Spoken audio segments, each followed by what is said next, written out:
കർത്താവിൻ്റെ പരിശുദ്ധമായ നാമം വാഴ്ത്തപ്പെടുമാറാകട്ടെ. ബ്രഹ ഇന്റർനാഷണൽ മിനിസ്ട്രീസിൻ്റെ ദി വേർഡ് ഓഫ് ട്രൂത്ത് എന്ന ഈ ബൈബിൾ പഠന പരമ്പരയിലേക്ക് ഏവരെയും വീണ്ടും സ്വാഗതം ചെയ്യുന്നു.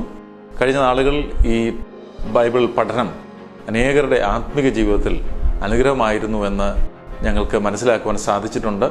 തുടർന്നും ഈ പ്രവർത്തനത്തെ ഓർത്ത് നിങ്ങൾ പ്രാർത്ഥിക്കണം. തുടർന്ന് ദൈവവചന പഠനത്തിനായി നമ്മുടെ ഹൃദയങ്ങളെ ഏകാഗ്രമാക്കാം. കർത്താവ് നമ്മെ ധാരാളമായി അനുഗ്രഹിക്കുമാറാകട്ടെ.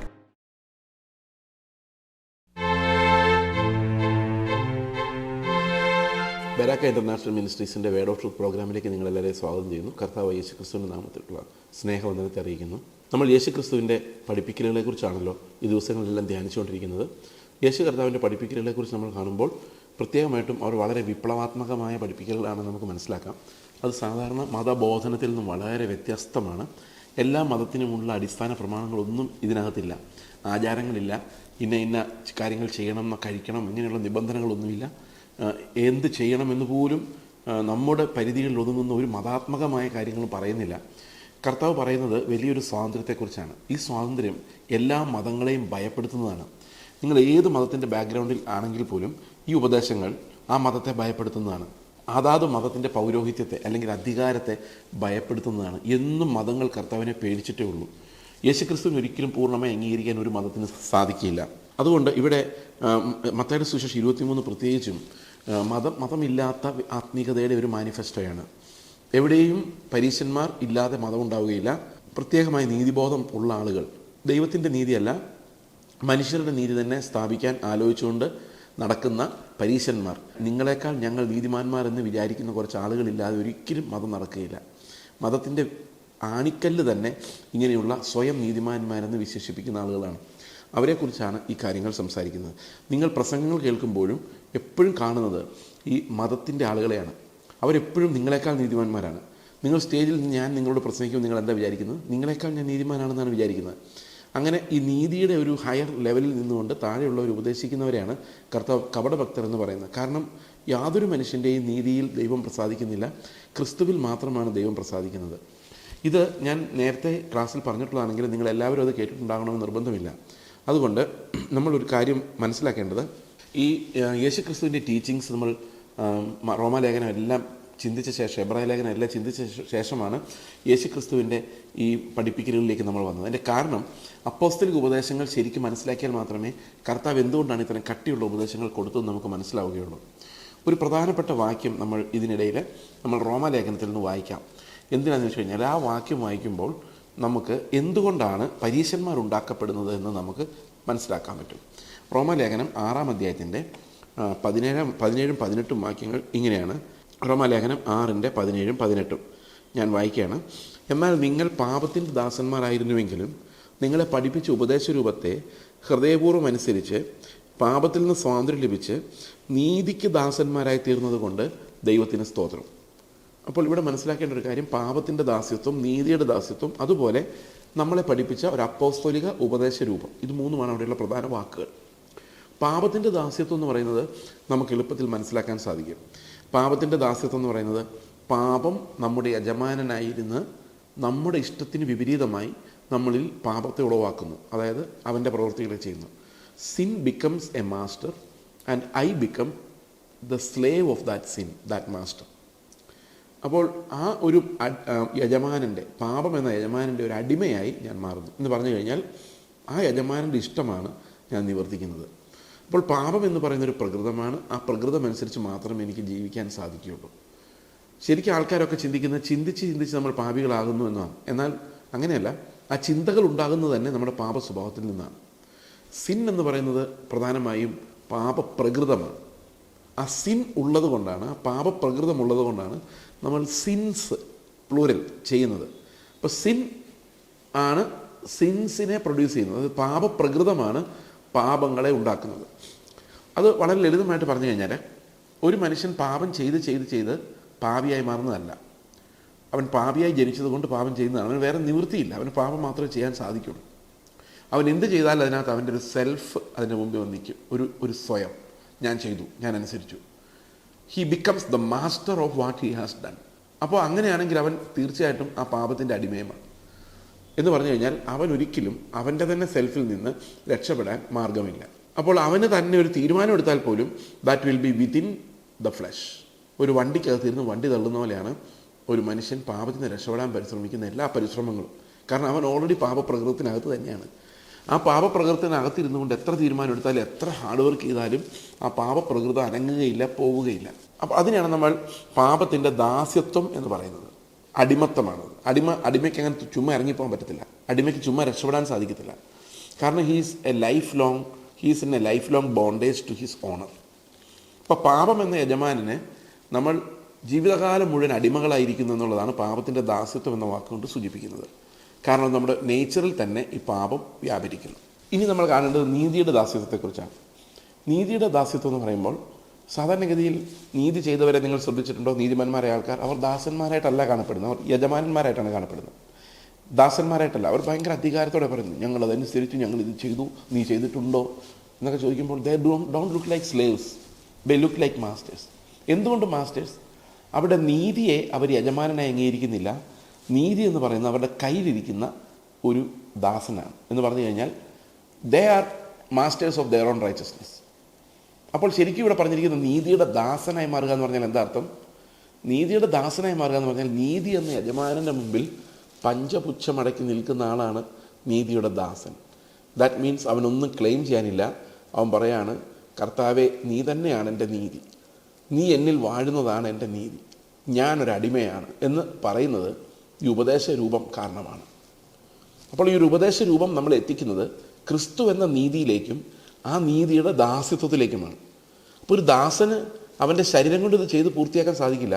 പക്ഷെ അവൻ കൊതിയോടെ നോക്കുന്നത് ഈ അടിമത്തം, നീതിയുടെ അടിമത്തം ഉള്ളതുകൊണ്ട് ആ നീതി എന്ന യജമാനനെയാണ്. അതുകൊണ്ടാണ് കർത്താവ് പറഞ്ഞത്, നീതിക്കായി വിശന്ന് ദാഹിക്കുന്നവർ ഭാഗ്യവാന്മാർ. നിങ്ങൾ ശരിക്കും ഒരു വിശ്വാസിയാണെങ്കിൽ, വീണ്ടും ജനിച്ച ആളാണെങ്കിൽ, നിങ്ങൾ നോക്കുന്നത് ക്രിസ്തുവിൻ്റെ നീതിയിലേക്ക് അവകാശത്തോടെ, അല്ലെങ്കിൽ ഞാൻ ചെയ്തു എന്നുള്ള ഭാവത്തിൽ പ്രവൃത്തികളിലൂടെ അല്ല, പിന്നെയോ കൊതിയോടെ, ആഗ്രഹത്തോടെ, പ്രാർത്ഥനയോടെ, വിശ്വാസത്തിലാണ്. അവിടെയാണ് നീതിയുടെ ദാസ്യത്വം എന്ന വാക്ക് അന്വർത്ഥമാകുന്നത്. എന്നാൽ നിങ്ങൾ ചെയ്ത പ്രവൃത്തികളെ ആധാരമാക്കിയുള്ളൊരു നീതിയാണ് നിങ്ങൾ സ്ഥാപിച്ചിരിക്കുന്നതെങ്കിൽ അവിടെ നിങ്ങൾ എപ്പോഴും യജമാനന്മാരായിട്ടാണ് കാണപ്പെടുന്നത്. You don't become slaves of righteousness, instead you become masters of your own destiny. അതാണ് പരീശന്മാർക്ക് സംഭവിച്ചത്.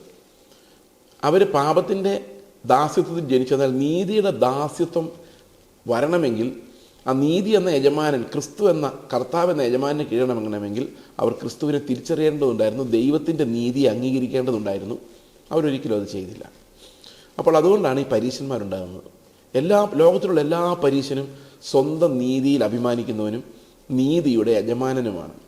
എന്നാൽ ദൈവം നമ്മളെ വിളിച്ചിരിക്കുന്നത് നീതിയുടെ യജമാനനായ ക്രിസ്തുവിനെ നോക്കി നീതിയുടെ ദാസരാകാൻ വേണ്ടിയാണ്. കാരണം നമ്മളെപ്പോഴും നിലവിളിക്കുന്നവരും തകർന്നവരും ക്രിസ്തുവിൻ്റെ നീതിക്കായി ദാഹിക്കുന്നവരുമായിരിക്കുവാൻ നമ്മൾ എപ്പോഴും ഹൃദയനുറുക്കമുള്ളവരായിരിക്കണം എന്നാണ് ഈ വാക്യത്തിൻ്റെ അർത്ഥം. അതായത് നീതിക്കായി നുറുങ്ങുന്നൊരു ഹൃദയം ദൈവം നമുക്ക് തരുന്നു. ആ നീതിക്കായി നുറുങ്ങുന്ന ഹൃദയം നമ്മൾ ഉളവാക്കുന്നത് അപ്പോസ്തലിക ഉപദേശമാണ്. എന്നാൽ അത് ലഭിച്ചിട്ടില്ലാത്ത ഒരാളെ സംബന്ധിച്ച് അവരെപ്പോഴും സ്വന്തം നീതിയിൽ പ്രശംസിക്കുകയും സ്വന്തം പ്രവൃത്തികളെ മറ്റുള്ളവർ കാണത്തക്ക രീതിയിൽ ചെയ്യുകയും സ്വന്തം പ്രവൃത്തികൾ കൊണ്ട് അവർ നീതിമാന്മാരായി എന്ന് വൃഥാ തീരുമാനിക്കുകയും ചെയ്യുന്നു. ഇതാണ് പരീശന്മാർ ഉണ്ടാക്കുന്ന ഫാക്ടറി എന്ന് വേണമെങ്കിൽ നമുക്ക് പറയാം. ഓക്കെ, അപ്പോൾ കർത്താവ് പറയുന്ന ഈ ഒരു റൈച്ചസ്നെസ് എന്ന് പറയുന്നത് പരീശന്മാരുടെയും ശാസ്ത്രിമാരുടെയും നീതിയെ കവിയുന്ന, അതായത് it's A righteousness that we can never master. നമുക്കൊരിക്കലും മാസ്റ്റർ ചെയ്യാൻ പറ്റാത്തൊരു നീതി, എപ്പോഴും വിശ്വാസത്താൽ ഓടി ഓടി ചെല്ലാൻ മാത്രം പറ്റുന്ന നീതി, അടുത്തടുത്ത് ചെല്ലാൻ മാത്രം പറ്റുന്ന നീതി. എന്നാൽ നമുക്കത് സൗജന്യമായി കൃപയാൽ നമ്മുടെ അക്കൗണ്ടിൽ ലഭിച്ചിരിക്കുന്ന നീതി. ഈ നീതിയാണ് യേശു കർത്താവ് നമ്മോട് പറയുവാൻ ആഗ്രഹിക്കുന്നത്. എന്നാൽ നമ്മൾ സാധാരണഗതിയിൽ അന്വേഷിക്കുന്നത് നമുക്ക് മാസ്റ്റർ ചെയ്യാൻ പറ്റുന്ന, മറ്റുള്ളവരോട് നീ ചെയ്യടാ എന്ന് പറയാൻ പറ്റുന്ന തരം നീതിയാണ് നമുക്ക് കൂടുതൽ താല്പര്യം. നമ്മുടെ മുറുക്കിക്കളയുന്ന നീതി നമുക്ക് താല്പര്യമില്ല. ഞാനിത് പറയുമ്പോൾ ഒരു ചെറിയൊരു ഉദാഹരണമാണ് ഞാൻ പറയാം. ഞാൻ സാധാരണ പേരൻറ്റിങ്ങിനെ കുറിച്ച് പറയുമ്പോഴെല്ലാം പറയുന്നൊരു കാര്യമാണ്, മക്കളെ വളർത്തുമ്പോൾ ഉണ്ടാകുന്ന ഏറ്റവും വലിയ പ്രതിസന്ധി ആരെയാണ് ഈ മക്കൾ അനുസരിക്കേണ്ടതെന്നുള്ളതാണ്. പഴയ നിയമത്തിൻ്റെ വ്യവസ്ഥകൾ വെച്ച് നോക്കിയാൽ മാതാപിതാക്കൾ പറയുന്നതാണ് എപ്പോഴും സത്യം. മാതാപിതാക്കൾ പറയുന്ന അനുസരിച്ചേ പറ്റൂ. കാരണം അവർക്ക് ന്യായപ്രമാണം ചെറുപ്പത്തിലെ പഠിച്ചവരാണ്, ദൈവത്തെ ഭയപ്പെടുന്നവരാണ്. അപ്പം ന്യായപ്രമാണം കുട്ടികൾക്ക് പറഞ്ഞു കൊടുക്കുന്ന മാതാപിതാക്കളാണ്. എന്നാൽ പുതിയ നിയമത്തിലെ പ്രത്യേകത എന്ന് പറയുന്നത് മാതാപിതാക്കൾക്കും തെറ്റുപറ്റാം, പിള്ളേർക്കും തെറ്റുപറ്റാം, ആർക്ക് വേണമെങ്കിലും തെറ്റുപറ്റാം. അപ്പോൾ കുട്ടികൾ ആരെ അനുസരിക്കണം? ബൈബിളിലെ കമാൻഡ്മെൻറ്റ് വെച്ച് നോക്കിക്കഴിഞ്ഞാൽ മാതാപിതാക്കൾ അനുസരിക്കണം എന്ന് തന്നെയാണ് പറയുന്നത്. പക്ഷെ നമ്മൾ ഒരു പിതാവിൻ്റെ സ്ഥാനത്ത് നിന്ന് ഞാനിങ്ങനെ ആലോചിക്കുകയാണ്, കർത്താവെ, എൻ്റെ മകൻ എന്നെ അനുസരിക്കണമോ അതോ കർത്താവെ നിന്നെ അനുസരിക്കണമോ? എൻ്റെ ഇഷ്ടങ്ങൾ നോക്കണമോ അതോ ഉയരത്തിലുള്ള പിതാവിൻ്റെ ഇഷ്ടങ്ങൾ നോക്കണമോ എന്ന് ഞാൻ ഒരു നിമിഷം നിന്നിട്ട് കർത്താവിനോട് ചോദിച്ചു കഴിഞ്ഞാൽ കർത്താവ് പറയും, നിൻ്റെ ഇഷ്ടം നോക്കിയാൽ നിന്നെ പോലെ ആകും, ഉയരത്തിൽ നിന്നുള്ള ഇഷ്ടം നോക്കിയാൽ ഉയരത്തിലുള്ളവനെ പോലെ ആകും. അപ്പോൾ നമ്മുടെ മക്കൾ വളർന്നു വരേണ്ടത് ആരെ നോക്കിയാണ്? മാതാപിതാക്കളെ നോക്കണ്ടെന്നല്ല, പക്ഷെ ശരിക്കും ക്രിസ്തുവിന് അനുരൂപരായി വേണം അവർ വളർന്നു വരാൻ. നമ്മുടെ നീതി കൊണ്ടല്ല അവർ നീതിമാന്മാരാകേണ്ടത്, ക്രിസ്തുവിൻ്റെ നീതിയെ വിശ്വാസത്തിൽ ഹൃദയനുറുക്കത്തിൽ നോക്കിക്കൊണ്ടാണ്. അപ്പോൾ ശരിക്കും പലപ്പോഴും മനുഷ്യരുടെ നീതി കൊണ്ട് നമ്മൾ എന്ത് ചെയ്യുന്നു? പുറം വെടിപ്പാക്കപ്പെടുന്നു, കിണ്ടുകിണ്ണങ്ങളുടെ പുറം വെടിപ്പാകുന്നു, ശവക്കല്ലറുടെ ഫ്രണ്ടിൽ പെയിൻ്റ് അടിക്കാൻ നമ്മളെ കൊണ്ട് കഴിയുന്നു. എന്നാൽ ആന്തരികമായ ദൈവികമായ നീതിയെ ഉണ്ടാക്കാൻ നമുക്ക് സാധിക്കുന്നില്ല. ഇങ്ങനെയാണ് പരീശന്മാർ ഉണ്ടാകുന്നത്. ഓക്കെ, അതുകൊണ്ട് കർത്താവ് ഏറ്റവും കൂടുതൽ ബുദ്ധിമുട്ടിയത് ഈ മതത്തിൻ്റെ ആൾക്കാരുമായിട്ട് സംസാരിക്കാൻ വേണ്ടിയായിരുന്നു. അത് വളരെ പ്രയാസകരമായൊരു കാര്യമായിരുന്നു. അപ്പോൾ ഇവിടെ കർത്താവ് തുടർന്ന് പറയുകയാണ്, നമ്മൾ കഴിഞ്ഞ ആഴ്ച കണ്ടത് എങ്ങനെയാണ് ചെറിയ ചെറിയ കൽപ്പനകൾ വെച്ച് അവരെ നീതി സ്ഥാപിക്കുകയും വലിയ വലിയ കൽപ്പനകൾ വിഴുങ്ങിക്കളയുകയും ചെയ്യുന്നത്. ഇന്നും അങ്ങനെ തന്നെയല്ലേ? നിങ്ങൾ നോക്കിക്ക്, ചർച്ചകളിലെല്ലാം ചെറിയ ചെറിയ കൽപ്പനകൾ അവർ വലുതാക്കി വെച്ചിട്ടുണ്ട്. കൽപ്പനകൾ പോലും അല്ലാത്ത കാര്യങ്ങളെ അവർ വലുതാക്കി വെച്ചിട്ടുണ്ട്. വസ്ത്രധാരണത്തെ സംബന്ധിച്ചും ആഭരണത്തെ സംബന്ധിച്ചും അല്ല, അങ്ങനെയുള്ള അത്രയൊന്നും ക്ലിയറായിട്ട് ബൈബിളിൽ എഴുതാത്ത, അത്രയൊന്നും നിർബന്ധമായി നമ്മൾ ഡിമാൻഡ് ചെയ്യാത്ത കാര്യങ്ങളെ വലിയ കാര്യമാക്കി തന്നെയാണ് വെച്ചിരിക്കുന്നത്. എന്നാൽ ന്യായപ്രമാണത്തിൽ വളരെ ഘനമേറിയ കാര്യങ്ങളുണ്ട്. അത് കർത്താവ് പറഞ്ഞ കാര്യങ്ങളാണ്. അതാരും പ്രസംഗിക്കുന്നോ വായിക്കുന്നോ ഒന്നുമില്ല. അതിൻ്റെ കാരണം എന്താണെന്ന് വെച്ച് കഴിഞ്ഞാൽ ദാറ്റ് ബ്രേക്സ് അസ്. അത് നമ്മളെ തകർത്ത് കളയും. തകർക്കപ്പെടാൻ നമ്മൾ ആഗ്രഹിക്കുന്നില്ല. നമുക്ക് നീതിയെ മാസ്റ്റർ ചെയ്തവരായിട്ട് കാണപ്പെടാനാണ് ഇഷ്ടം. നമുക്കൊരിക്കലും നീതിയുടെ മുമ്പിൽ നുറുങ്ങുന്നവരായി കാണപ്പെടാൻ ഇഷ്ടമില്ല. ഈ നുറുങ്ങുന്നവരായി കാണപ്പെടാൻ ഇഷ്ടമില്ല എന്നുള്ളത് കൊണ്ട് തന്നെയാണ് പരീശന്മാരുണ്ടാകുന്നത്. ശരിക്കും കർത്താവിൻ്റെ നീതി കാണുമ്പോൾ നമുക്ക് ഹൃദയനുറുക്കം ഉണ്ടാകുന്നില്ലെങ്കിൽ നമ്മൾ പരീശന്മാരായിട്ട് പോകും. അപ്പോൾ ഇവിടെ പറയുന്നത് 30-ാം വാക്യത്തിൽ പറയുന്നത് കപടഭക്തിക്കാരായ ശാസ്ത്രിമാരും 27-ാം വാക്യത്തിൽ പറയുന്നത് കപടഭക്തിക്കാരായ ശാസ്ത്രിമാരും പരീശന്മാരുമായുള്ളവരെ നിങ്ങൾക്ക് ആകഷ്ടം. വെള്ള തേച്ച ശവക്കല്ലറകളോട് നിങ്ങൾ ഒത്തിരിക്കുന്നു. അവ പുറമെ അഴകായി ശോഭിക്കുന്നുവെങ്കിലും അകമേ ചത്തവരുടെ അസ്ഥികളും സകലവിധ അശുദ്ധിയും നിറഞ്ഞിരിക്കുന്നു. അപ്പോൾ പരീശന്മാരുടെ ഒരു പ്രത്യേകത എന്ന് പറയുന്നത് എപ്പോഴും മനുഷ്യനീതി എക്സ്റ്റേണലാണ്. ഇൻറ്റേണലായിട്ടൊരു നീതി ഉണ്ടാക്കാൻ മനുഷ്യർക്ക് സാധിക്കില്ല. കാരണം അത് ഒരു സ്വഭാവ പരിവർത്തനത്തിലൂടെ മാത്രമേ എന്നെ മാറ്റാൻ പറ്റുള്ളൂ. ആന്തരികമായൊരു നീതി എന്നിൽ ഉണ്ടാക്കണമെങ്കിൽ എൻ്റെ സ്വഭാവം മാറണം. അത് ഞാൻ വിചാരിച്ചാൽ സാധിക്കില്ല. എന്നാൽ അതേ സമയത്ത് പുറമേ ഉള്ളൊരു നീതി എനിക്ക് ചെയ്യാം. ഞാനൊരു എക്സാമ്പിൾ പറയാം. ഒരു ഭാര്യയും ഭർത്താവും തമ്മിൽ ഒട്ടും സ്നേഹമില്ലാത്തൊരവസ്ഥയിലാണെന്ന് വിചാരിക്കുക. ഭർത്താവിനോട് കൗൺസിലർ പറയാണ്, നീ ഭാര്യയെ സ്നേഹിക്കണം. ബൈബിളിൽ പറഞ്ഞിട്ടുണ്ടല്ലോ, കർത്താവ് എങ്ങനെ സഭയെ സ്നേഹിച്ചോ അതുപോലെ ഭാര്യയെ സ്നേഹിക്കണം. അപ്പോൾ നീതിമാനാകണമെങ്കിൽ അയാൾ ഭാര്യയെ സ്നേഹിച്ചേ പറ്റുള്ളൂ. അപ്പോൾ അയാൾ തപ്പി നോക്കിയിട്ട് അയാളുടെ ഹൃദയത്തിൽ ഒരിഞ്ച് പോലും സ്നേഹം ആ ഭാര്യയോടില്ല. ഒരു സ്നേഹവും ആ ഭാര്യയോടില്ല. ആ ഭാര്യയോട് ഒരു സ്നേഹവും ഇല്ലാത്ത അവസ്ഥയിൽ കമാൻഡ്മെൻറ്റ് വരികയാണ്, സ്നേഹിക്കുക. അപ്പോൾ സ്നേഹം എവിടെയുണ്ട്? തോന്നുന്നില്ല. കാണുമ്പോൾ സ്നേഹമല്ല തോന്നുന്നത്. ഞാൻ കഴിഞ്ഞ ദിവസം ഒരാളോട് സംസാരിച്ച് പറഞ്ഞു, ഇല്ലില്ല, എൻ്റെ ഭാര്യയുടെ പേര് കേൾക്കുമ്പോഴേ എനിക്ക് ഭയങ്കര വേദനയാണ്, എനിക്ക് സഹിക്കാൻ പറ്റത്തില്ല. ആ മനുഷ്യനോട് ഞാൻ പറയാണ്, മര്യാദയ്ക്ക് ഇയാളെ സ്നേഹിച്ചോ. സ്നേഹിക്കാൻ പറ്റത്തില്ല, സ്നേഹം അഭിനയിക്കാൻ മാത്രമേ പറ്റുള്ളൂ.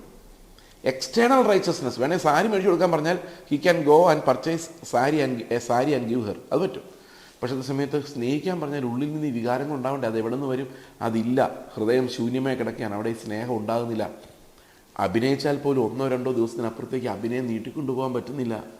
കാരണം ഇവിടെയാണ് നമ്മൾ മനസ്സിലാക്കേണ്ടത്, പുറമേ ഉള്ള പെയിൻ്റ് അടിക്കൽ ഈസി ആണെങ്കിലും, പുറമേ ഉള്ള അഡ്ജസ്റ്റ്മെൻറ്റ്സ് ഈസി ആണെങ്കിലും, ഈ അകത്തെ എല്ലുകളും സ്മെല്ല് വരുന്ന ശവങ്ങൾ, അസ്ഥികളും ഇതെല്ലാം നമുക്ക് ഒന്നും ചെയ്യാൻ പറ്റാത്ത ഒരു സ്ഥിതിവിശേഷമാണ് അവിടെ ഉള്ളത്. കാരണം നീതി ഈസ് ഓൾവേസ് എക്സ്റ്റേണൽ. ഓക്കെ, അപ്പോൾ ഈ പുറമേ ഉള്ള ഒരു നീതിയെക്കുറിച്ച് പറയുന്നത് കൊണ്ട് അവരെയാണ് നമ്മൾ കപടഭക്തരായ ശാസ്ത്രിമാരും പരീശന്മാരുമായുള്ളവരെന്ന് കർത്താവ് വിളിക്കുന്നത്. കിണ്ടുകിണ്ണങ്ങളുടെ പുറം നല്ല വെടിപ്പാണ്, എന്നാൽ അകത്തോ കവർച്ചയും അതിക്രമവും നിറഞ്ഞിരിക്കുന്നു. 27-ാം വാക്യത്തിൽ പറയുന്നു, വെള്ള തേച്ച ശവക്കല്ലറോട് നിങ്ങൾ ഒത്തിരിക്കുന്നു, അവ പുറമെ അഴകായി ശോഭിക്കുന്നു. കാരണം പുറമേ നോക്കുമ്പോൾ എല്ലാവരും ചെയ്യുന്നുണ്ട്, പുറമേ നോക്കുമ്പോൾ യാതൊരു കുഴപ്പവുമില്ല, കുറവുമില്ല. എന്നാൽ അകമയോ കപടഭക്തിയും അധർമ്മവും നിറഞ്ഞവരത്രേ. അതാണ് പ്രശ്നം. ഈ അകത്തൊന്നും ഒരു പണിയും നടക്കുന്നില്ല. കുറേ കഴിയുമ്പോൾ നമുക്ക് ഭയവുമില്ലാതെ പോകും. പണ്ടൊരു കഥ ഞാനിങ്ങനെ കേട്ടിട്ടുണ്ട്. ഒരു വില്ലേജിൽ ഒരു പാസ്റ്റർ ചെന്ന് വളരെ വർഷങ്ങൾക്ക് കൊണ്ട് അവിടെ കഠിനാധ്വാനം ചെയ്ത് വലിയ കള്ളന്മാരായിരുന്നു. ആ കള്ളന്മാരുള്ള വില്ലേജിൽ എല്ലാവരും മാനസാന്തരപ്പെട്ടു. എല്ലാവരും മാനസാന്തരപ്പെട്ടു, ചർച്ച തുടങ്ങി, എല്ലാവരും ചർച്ചിൽ ഞായറാഴ്ച കാണും. പക്ഷേ ഒരു പ്രശ്നമുണ്ട്. എല്ലാ ശനിയാഴ്ചയും രാത്രി ആ ഗ്രാമത്തിൽ ഒരു കോഴി മോഷണം പോകും. അപ്പോൾ ഇതാരാണ് ഈ മോഷ്ടിക്കുന്നുള്ള കാര്യം അച്ഛൻ നോക്കി, പലരും നോക്കിയിട്ട് ആർക്കും ഒരു പിടിയും കിട്ടുന്നില്ല. ഒരു ദിവസം അച്ഛൻ ഇത് സഹിക്കാൻ വയ്യാതെ എല്ലാ ശനിയാഴ്ച ഒരു കോഴി കാണാതെ പോകും. അച്ഛനോ പാസ്റ്ററോ അദ്ദേഹം ഞായറാഴ്ച സ്റ്റേജിലേക്ക് കയറിയിട്ട് ഒരു പ്രസംഗം അങ്ങ് പ്രസംഗിക്കുകയാണ്. ഇത്രയും ആളുകൾ മാനസാന്തരപ്പെട്ടൊരു വില്ലേജ്, ഇത്രയും ആളുകൾ കള്ളത്തരവും കൊലപാതകവും വിട്ട് തിരിഞ്ഞ വില്ലേജിൽ ഇപ്പോഴും ശനിയാഴ്ചകളിൽ ഓരോ കോഴി മോഷണം പോകുന്നു എന്നുള്ളത് എത്ര നിന്ദ്യമായ കാര്യമാണ്. അതുകൊണ്ട് നിങ്ങൾ ഇതിനകത്ത് നിന്ന് മാനസാന്തരപ്പെടണം എന്ന് പറഞ്ഞാൽ ഒന്നാമതൊരു പ്രസംഗം നടത്തി. പിറ്റേ ദിവസം ഞായറാഴ്ച ഉച്ചയ്ക്ക് ഈ പാസ്റ്റർ അല്ലെങ്കിൽ അച്ഛൻ ആരായാലും പോയിരുന്ന് ഫുഡ് കഴിക്കാൻ പോയി നോക്കിയ പ്രീച്ചർ ഫുഡ് കഴിക്കാൻ പോയി ഉച്ചയ്ക്ക് ഇരുന്നപ്പം വീട്ടിൽ ചിക്കൻ കറിയില്ല. അപ്പോൾ ഈ പാസ്റ്റർ ഭാര്യയോട് ചോദിച്ചു, എല്ലാ ഞായറാഴ്ചയും ചിക്കൻ കറി ഉള്ളതാണല്ലോ, ഇന്ന് എന്താണെന്ന് ഇല്ലാത്തത് എന്ന് ചോദിച്ചപ്പം ഭാര്യ പറഞ്ഞു, നിങ്ങളുടെ പ്രസംഗം ഭയങ്കരമായിരുന്നു, ഞാനായിരുന്നു ആ കോഴിയെ മോഷ്ടിച്ചുകൊണ്ടിരുന്നയാൾ, ഞാൻ മാനസാന്തരപ്പെട്ടു എന്ന് പറഞ്ഞു. അപ്പോൾ ഇദ്ദേഹം തിരിച്ചു ചോദിച്ചു, നീ ഇത്രയും നാളും എൻ്റെ ഭാര്യയായി ജീവിച്ചിട്ടും ഇത്രയും കാലം എൻ്റെ പ്രസംഗം കേട്ടിട്ടും ഈ അവസ്ഥകളിൽ ഞാൻ എങ്ങനെയാണ് പെരുമാറുന്നത്, എൻ്റെ ജീവിതം എല്ലാം നീ നോക്കിക്കൊണ്ടിരുന്നിട്ടും നിനക്ക് ഇതുവരെ മനസ്സിലായില്ലേ, ഞാൻ ഈ പ്രസംഗിക്കുന്ന പ്രസംഗമൊന്നും നിന്നോടല്ല, എന്നോടല്ല, അത് നാട്ടുകാരോടാണെന്നുള്ള ഒരു കാര്യം എന്ന് പറഞ്ഞു കഴിഞ്ഞാൽ കുറേ കഴിയുമ്പം ഈ പ്രസംഗങ്ങളൊന്നും പ്രസംഗിക്കുന്നവർക്ക് ആപ്ലിക്കബിൾ അല്ലാതെ വരും. അതാണ് കർത്താവ് പറയുന്നത്. സ്വന്തം പാപം നോക്കാതെ കാണാതെ മറ്റുള്ളവരുടെ പാപങ്ങളിലേക്ക് മാത്രം നോക്കാൻ കഴിയുന്നവരെയാണ് നമ്മളിവിടെ പരീശന്മാരും ശാസ്ത്രിമാരും എന്ന് പറയുന്നത്. ഇവിടെ പറയുന്ന ഒരു പ്രധാനപ്പെട്ട കാര്യം, അകം കപടഭക്തിയും അധർമ്മവും നിറഞ്ഞിരിക്കുന്നു. സ്നേഹത്തെക്കുറിച്ച് പറയുന്നവർ തന്നെ, ശത്രുക്കളെ സ്നേഹിക്കണമെന്ന് പ്രസംഗിക്കുന്നവർ തന്നെ എന്തു ചെയ്യുന്നു? അവർ തന്നെ ഇലക്ഷനിൽ മത്സരിക്കുന്നു പരസ്പരം. ഒരു സഹോദരനെ വേറൊരു സഹോദരൻ ചെളിവാരി എറിയുന്നു, എന്നിട്ട് അപ്പം നുറുക്കുന്നു, കർത്തൃമേശ എടുക്കുന്നു. കാരണം അകത്ത് യാതൊന്നുമില്ല, പുറമെ അതിഘോരമായി ഭയങ്കരമായി പ്രസംഗിക്കുന്നു. ഇത് എല്ലാ കാലത്തും ഈ പ്രസംഗിക്കുമ്പോൾ സ്നേഹം എന്ന് പറയുമ്പം അത് അവർക്ക് ആപ്ലിക്കബിൾ അല്ല, അവരുടെ മക്കൾക്ക് ആപ്ലിക്കബിൾ അല്ല, അത് മറ്റുള്ളവരോടാണ്, നിങ്ങളോടാണ് പറയുന്നത്. ഇവിടെ പറയുകയാണ്, കപടഭക്തിക്കാരായ ശാസ്ത്രിമാരും പരീശന്മാരുമായുള്ളവരെ, നിങ്ങൾക്ക് ആ കഷ്ടം, നിങ്ങൾ പ്രവാചകന്മാരുടെ കല്ലറകളെ പണിതും നീതിമാന്മാരുടെ കല്ലറകളെ അലങ്കരിച്ചും കൊണ്ട് ഞങ്ങൾ പിതാക്കന്മാരുടെ കാലത്തുണ്ടായിരുന്നെങ്കിൽ പ്രവാചകന്മാരെ കൊല്ലുന്നതിൽ കൂട്ടാളികളാകുകയില്ലായിരുന്നു എന്ന് പറയുന്നത്. നമ്മളും പലപ്പോഴും പറഞ്ഞിട്ടുണ്ട്, ഞാൻ പറഞ്ഞിട്ടുണ്ട്, കർത്താവേ, നീ ഈ ലോകത്ത് ജീവിച്ച കാലത്ത് ഞാൻ വല്ലതും ഉണ്ടായിരുന്നെങ്കിൽ ഒരു കാരണവശാലും ഞാൻ നിന്നെ തള്ളിപ്പറയുകയോ ക്രൂശിക്കുക നാർത്ത് വിളിക്കുകയോ ചെയ്യില്ലായിരുന്നു കർത്താവേ. ഇവരെന്ത് ദുഷ്ടന്മാരാണ്. പിന്നെ കർത്താവ് കുറേ കഴിഞ്ഞപ്പോൾ എന്നെ തന്നെ കാണിച്ചു തന്നു, നീയാണെങ്കിൽ അതിനെ ഏറ്റവും ശബ്ദത്തിൽ വിളിക്കുന്നത് നീയായിരിക്കും. കാരണം എന്നറിയോ, നമ്മുടെ സ്വഭാവം നമുക്ക് അറിയാൻ വയ്യാത്തതുകൊണ്ടാണ്. നമ്മൾ ആ സ്ഥാനത്തുണ്ടായിരുന്നെങ്കിൽ നമ്മളും അത് ചെയ്യുമായിരുന്നു. അവിടെ വലിയൊരു അപകടം ഉണ്ടായിരുന്നു. എന്താ അപകടം എന്ന് ചോദിച്ചു കഴിഞ്ഞാൽ, യേശുക്രിസ്തു മെസ്സിഹായാണെന്ന് പറയുന്നുണ്ടല്ലോ കർത്താവ്. പക്ഷേ ഈ മെസ്സിഹ വന്നു കഴിഞ്ഞാൽ ഈ ഇസ്രായേൽ മക്കളെ വിടുവിക്കും എന്നും കർത്താവ് അവർക്കറിയാം. അപ്പോൾ മെസ്സിഹായാണെങ്കിൽ ദൈവം അതിനുള്ള ശക്തി കൊടുത്തിട്ടുണ്ട് ഈ റോമാ സാമ്രാജ്യത്തിൽ നിന്നും ഇസ്രായേൽ മക്കളെ വിടുവിക്കാൻ. പക്ഷേ കർത്താവ് മെസ്സിഹ എന്ന് പറയുന്നുമുണ്ട്, എന്നാൽ ശക്തി ഉപയോഗിക്കുന്നുമില്ല. അവർ ഓശാന ദിവസം വരെ കാത്തിരുന്നു. ഓശാനയുടെ ദിവസം കർത്താവിൽ അധികാരത്തോടെ യെരൂശലേം ദേവാലയത്തിലേക്ക് പ്രവേശിച്ച് അവർ വിചാരിച്ചു, ദാവീദ് പുത്രനായ മെസ്സിഹ വന്നിരിക്കുന്നു, രാജാവ് വന്നിരിക്കുന്നു, ഇനി ഞങ്ങൾക്ക് രാജ്യം സ്ഥാപിച്ചു തരാൻ പോകുന്നു. പക്ഷെ കർത്താവ് അവിടുന്ന് പറഞ്ഞൊരു കാര്യം മാത്രമേ ഉള്ളൂ, എൻ്റെ പിതാവിൻ്റെ ആലയം സകല ജാതികൾക്കുമുള്ള പ്രാർത്ഥനാ മന്ദിരമാണ് എന്ന് പറഞ്ഞു. അതിനർത്ഥം ഇതിലേക്ക് ഇനി ഒത്തിരി ജാതികൾ വരണം എന്ന് പറഞ്ഞ് അവരെ, റോമാക്കാരെ അല്ല കർത്താവ് എതിർത്തത്, കച്ചവടക്കാരായ മതത്തിൻ്റെ ആൾക്കാരെയാണ് എതിർത്തത്. അവരെയാണ് ചാട്ടവാറിട്ട് ഓടിച്ചത്. അപ്പോൾ ഒന്ന് ആലോചിച്ച് നോക്കി, ഇവർക്ക് ഭയങ്കരമായ ദേഷ്യം വന്നു. They wanted freedom from Romans. അപ്പോൾ അതേസമയത്ത് ഒരാൾ മെസ്സിഹ എന്ന് പറയുകയും ആയുധം എടുക്കാതിരിക്കുകയും ചെയ്യുമ്പോൾ എന്ത് സംഭവിക്കും? റോമാക്കാരെതിരെ വരും, പക്ഷേ എതിർത്ത് നിന്ന് പോരാടാൻ ഇവിടെ ഒരു മെസ്സിഹ വരുന്നുമില്ല. അപ്പോൾ അവർക്ക് മനസ്സിലായി. അതുകൊണ്ടാണ് മഹാപുരോഹിതൻ ഇങ്ങനെ പറയുന്നത്, എല്ലാവരും രക്ഷപ്പെടാൻ വേണ്ടി ഒരുവൻ മരിക്കുന്നത് നല്ലത്. അത് പ്രവചനാത്മകമായിട്ട് നമുക്കത് ആപ്ലിക്കബിൾ ആയെങ്കിലും അയാൾ മനസ്സുകൊണ്ട് ഉദ്ദേശിച്ചത് റോമാക്കാർ വന്ന് നമ്മളെല്ലാവരെയും തട്ടിക്കളയുന്നതിനേക്കാളും ഭേദം ഒരാൾ, ആ പറഞ്ഞ ആൾ, മെസ്സിഹ എന്ന് പറഞ്ഞ ആളങ്ങ് പോകുന്നതാണ്. കാരണം അവൻ്റെ കൂടെ നിന്നാൽ ഒന്നുകിൽ അവൻ യുദ്ധം ചെയ്യണം, യുദ്ധം ചെയ്യാതെ സമാധാനം പറഞ്ഞുകൊണ്ട് ഞങ്ങൾ എങ്ങനെ അവൻ്റെ കൂടെ പോകും? അതായിരുന്നു അവരുടെ ചോദ്യം. ആ സ്ഥാനത്ത് നമ്മൾ നിന്നാലും ചിലപ്പോൾ അങ്ങനെ ചിന്തിക്കുകയുള്ളൂ. കൃപ ലഭിച്ചിട്ടല്ലാതെ ഒരാൾക്കും കർത്താവ് പറഞ്ഞത് എന്താണെന്ന് മനസ്സിലാവുകയോ അവൻ്റെ പിന്നാലെ പോകാനോ പറ്റൂലായിരുന്നു. കർത്താവ് പറഞ്ഞു, ഉയരത്തിൽ നിന്ന് കൃപ ലഭിച്ചിട്ടല്ലാതെ ഒരാൾക്ക് പോലും എന്നെ അനുസരിക്കാൻ സാധിക്കില്ലായിരുന്നു. ഇന്നും നമ്മൾ വിശ്വസിക്കുന്നതും ഇത് കേട്ടുകൊണ്ടിരിക്കുന്നതും കൃപ ലഭിച്ചതുകൊണ്ട് മാത്രമാണ്. നമുക്കതിനകത്ത് യാതൊരു മെറിറ്റും കൗണ്ട് ചെയ്യാനില്ല എന്നുള്ളതാണ് നമ്മൾ മനസ്സിലാക്കേണ്ട ഒരു കാര്യം. അതുകൊണ്ട് അവരുടെ സ്ഥാനത്ത് നമ്മളായിരുന്നെങ്കിലും അങ്ങനെ തന്നെ ചെയ്യുമായിരുന്നു എന്ന് വളരെ വ്യക്തമായിട്ട് ഈ വചനത്തിൽ നിന്നും അതല്ലാതെയൊക്കെ നമുക്ക് മനസ്സിലാക്കാം. 31 വാക്യത്തിൽ ഇപ്പോൾ കർത്താവ് പറയാണ്, അങ്ങനെ നിങ്ങൾ പ്രവാചകന്മാരെ കൊന്നവരുടെ മക്കൾ നിങ്ങൾ തന്നെ സാക്ഷ്യം പറയുന്നുവല്ലോ, പിതാക്കന്മാരുടെ അളവ് നിങ്ങൾ പൂരിപ്പിച്ചു കൊള്ളുവിൻ. കാരണം എന്താണോ പിതാക്കന്മാർ തുടങ്ങി വെച്ചത് അത് തന്നെ മക്കൾ ചെയ്യുള്ളൂ. കാരണം ഇവരുടെ എല്ലാ സ്വഭാവം ഒന്ന് തന്നെയാണ്. ഈ സ്വഭാവത്തിൽ മാത്രമേ മക്കൾക്ക് പ്രവർത്തിക്കാനും ചിന്തിക്കാനും സാധിക്കുകയുള്ളൂ. ഓക്കെ, അപ്പോൾ അടുത്ത വാക്യം പറയാണ്, പാമ്പുകളെ സർപ്പസന്തതികളെ നരകവിധി എങ്ങനെ നിങ്ങൾ ഒഴിഞ്ഞു പോകും. അതുകൊണ്ട് ഞാൻ പ്രവാചകന്മാരെ, ജ്ഞാനികളെ, ശാസ്ത്രിമാരെ നിങ്ങളുടെ അടുക്കൽ അയക്കുന്നു. അവരിൽ ചിലരെ നിങ്ങൾ ക്രൂശിച്ചു കൊല്ലുകയും ചിലരെ നിങ്ങളുടെ പള്ളികളിൽ ചമ്മിട്ടുകൊണ്ടടിക്കുകയും പട്ടണത്തിൽ നിന്ന് പട്ടണത്തിലേക്ക് ഓടിക്കുകയും ചെയ്യും. നീതിമാനായ ഹാബേൽ രക്തം മുതൽ നിങ്ങൾ മന്ദിരത്തിനും യാഗപീഠത്തിനും നടുവിൽ വെച്ച് കൊന്നവനായ ബെരഖ്യാവിൻ്റെ മകനായ സെഖര്യാവിൻ്റെ രക്തം വരെ ഭൂമിയിൽ ചൊരിഞ്ഞ നീതിയുള്ള രക്തം എല്ലാം നിങ്ങളുടെ മേൽ വരേണ്ടതാകുന്നു. അപ്പം ഹാബേലിൻ്റെ രക്തം മുതൽ, അവിടെയാണ് നമ്മുടെ പ്രശ്നം. എന്തിനാണ് ഈ ഹാബേലിൻ്റെ രക്തത്തിൻ്റെ കാര്യം പറയുന്നത്? അന്ന് ഇവരാരും ജീവിച്ചിരുന്നിട്ട് പോലുമില്ല. പിന്നെ ഈ ഹാബേലിൻ്റെ രക്തം എന്തിനാണ് ഇവരുടെ മേൽ വരുന്നത്? എന്തുകൊണ്ടാണ്? അതിൻ്റെ കാരണം, ലോകത്തിൽ 2 തരം ആളുകളാണുള്ളത്. ഒന്ന് ഹാബേലിനെ പോലെ ഇടുക്ക് വഴിയിലൂടെ പോകുന്ന ഒരു കൂട്ടവും, കൈനെ പോലെ അനേകം വിശാലമായ വഴിയിലൂടെ പോകുന്ന മതത്തിൻ്റെ പ്രതിനിധിയും. ഇങ്ങനെ 2 വിഭാഗങ്ങൾ മാത്രമേ ഉള്ളൂ. അപ്പോൾ കർത്താവ് പറയുന്ന ഹാബേലിൻ്റെ രക്തം എന്ന് പറയുന്നത് അതെന്നും ആപ്ലിക്കബിളാണ്. കാരണം ഈ ഇടുക്ക് വഴിയിലൂടെ പ്രവേശിക്കുന്ന ക്രിസ്തുവിൻ്റെ വഴിയെ പോകുന്നവൻ ഹാബേലിനെ പോലെയാണ്. ഹാബേൽ അവർക്കൊരു മുന്നോടിയാണ്. അവരെന്നും പീഡിപ്പിക്കപ്പെടുന്നവരുമാണ്. അപ്പോൾ ഹാബേലിൻ്റെ രക്തത്തിൻ്റെ അതിൻ്റെ പാതകം, ആ രക്തം ചിന്തിയതിൻ്റെ പാതകം ഇപ്പോൾ ഹാബേലിനെ പോലെയുള്ളവരുടെ രക്തം ചിന്തുന്നവരുടെ മേൽ തന്നെയാണ്. കാരണം ആ കായിൻ തന്നെയാണ് ഇത്, അതേ സ്പിരിറ്റ് തന്നെയാണ്. ലോകത്തിൽ 2 തരം ആൾക്കാർ മാത്രമേ ഉള്ളൂ. ഒന്ന് കായിൻ്റെ സ്വഭാവമുള്ളവരും, മറ്റൊന്ന് ഹാബേലിനെ പോലെ കർത്താവിന് വേണ്ടി പ്രതിഷ്ഠിക്കപ്പെട്ടവരും.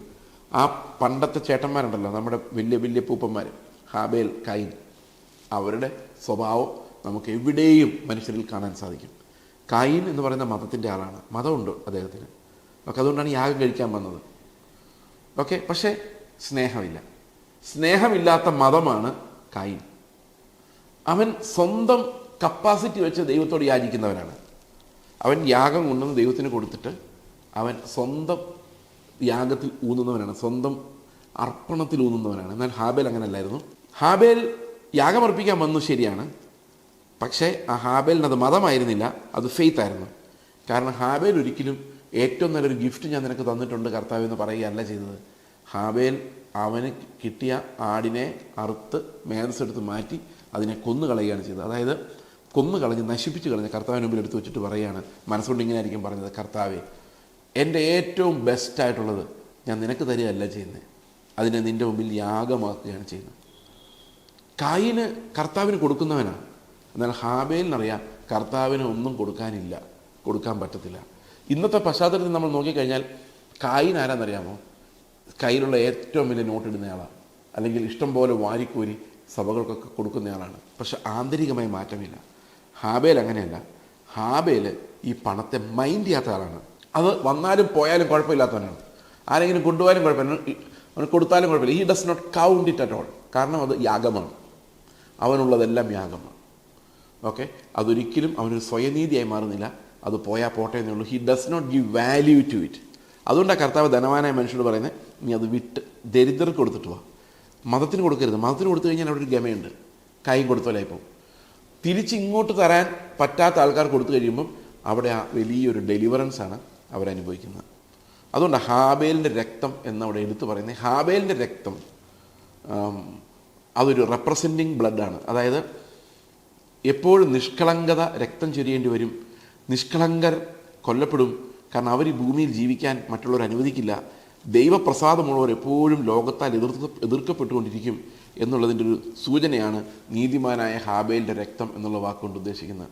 അതുകൊണ്ട് കർത്താവ് ഇവിടെ എടുത്തു കാണിക്കുന്നത് 2 തരം സ്പിരിച്വാലിറ്റിയാണ്. ഒന്ന് പുറമേയുള്ള റിലീജിയനാണ്, കൈൻസ് റിലീജിയൻ. അത് പുറമേ ഉള്ളതാണ്, പെരിഫറലാണ്. അവരുടെ ഏറ്റവും പ്രധാനപ്പെട്ട പ്രശ്നം കാര്യങ്ങളെല്ലാം കൃത്യമായിട്ട് നടന്നോ, വെള്ള ഷർട്ട് തന്നെയാണോ ഇട്ടിരുന്നത്, അല്ലെങ്കിൽ എന്താ സാക്ഷ്യം പറഞ്ഞപ്പോൾ എന്തെങ്കിലും തെറ്റിപ്പോയോ? ഞാൻ പണ്ടൊരു ചർച്ച ചെന്നപ്പോൾ ഇങ്ങനെ സൂക്ഷ്മ പരിശോധന നടത്തുന്നൊരു ചർച്ച, ആ ചർച്ച ചെന്ന് കഴിഞ്ഞപ്പം ഞാൻ അവസാനം പ്രാർത്ഥിച്ച് യേശുവിൻ്റെ നാമത്തിൽ തന്നെ ആമേൻ എന്ന് പറഞ്ഞപ്പം ഒരാൾ എന്നോട് എഴുന്നേറ്റെന്ന് പറയാം, പാസ്റ്ററെ ബ്രദറെ ഞാൻ ആമേൻ പറഞ്ഞില്ല. പക്ഷേ ഞാൻ എന്താ കാര്യം, യേശുവിൻ്റെ നാമത്തിൽ എന്ന് പറഞ്ഞാൽ ഞാൻ ആമേൻ പറയത്തില്ല. ഞാൻ പറയും പിന്നെ ഞാൻ എന്താ പറയേണ്ടത്? യേശു ക്രിസ്തുവിൻ്റെ നാമത്തിൽ എന്ന് പറയണം. ഞാൻ ഓർത്തു ശരി, ഓക്കെ. അപ്പം ഞാൻ പറഞ്ഞു ഓക്കെ ബ്രദർ, യേശു ക്രിസ്തുവിൻ്റെ നാമത്തിൽ ആയിക്കോട്ടെ, നമുക്ക് എന്താ വിരോധം? അപ്പോൾ ഞാൻ പിന്നെ പുള്ളിയോട് പറഞ്ഞു, അങ്ങനെ ഒത്തിരി പാട്ടുകൾ നമ്മൾ കട്ട് ചെയ്യേണ്ടി വരും. യേശുവിൻ തിരുപാദത്തിൽ അത് പറയാൻ പാടില്ല, യേശുവോട് ചേർന്ന് ഇതൊന്നും പറയാൻ പറ്റത്തില്ല. ചെറിയ ചെറിയ കാര്യങ്ങൾ അവരത് നോക്കി കണ്ടുപിടിച്ചുകൊണ്ടേയിരിക്കും.